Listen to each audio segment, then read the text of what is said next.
আসলে একজন মানুষের তার জীবনের সময়টুকু একেবারে সামান্য এবং নগণ্য। কখন কার কাছে মৃত্যু আসবে জানা নেই।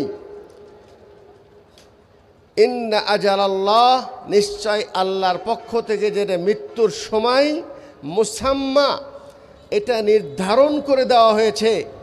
এবং ইযা জাআ আজালুহুম লা ইস্তাখিরুনা সাআতান ওয়া লা ইস্তাকদিমুন, মানুষের কাছে যখন মৃত্যু চলে আসবে এক সেকেন্ড যেমন পিছিয়ে দেওয়া যাবে না, ঠিক মৃত্যু শয্যায় অবস্থায় যদি আমি আল্লাহর কাছে তওবা করি, যখন আমি বুঝতে পারবো যে আমার কাছে মৃত্যু চলে আসছে, আর তখন যদি আমি বলি যে আয় আল্লাহ আমি তওবা করছি, আয় আল্লাহ আমাকে ক্ষমা করে যাও, যে মৃত্যুর আগ মুহূর্তে আল্লাহর কাছে তওবা করলে, ক্ষমা চাইলে তখন ক্ষমা পাওয়া যাবে না।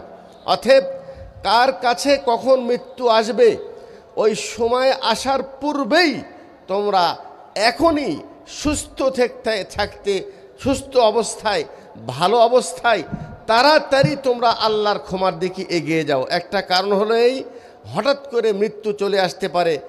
এখনই তুমি সুস্থ আছো, ভালো আছো, আল্লাহর ক্ষমা চেয়ে নাও।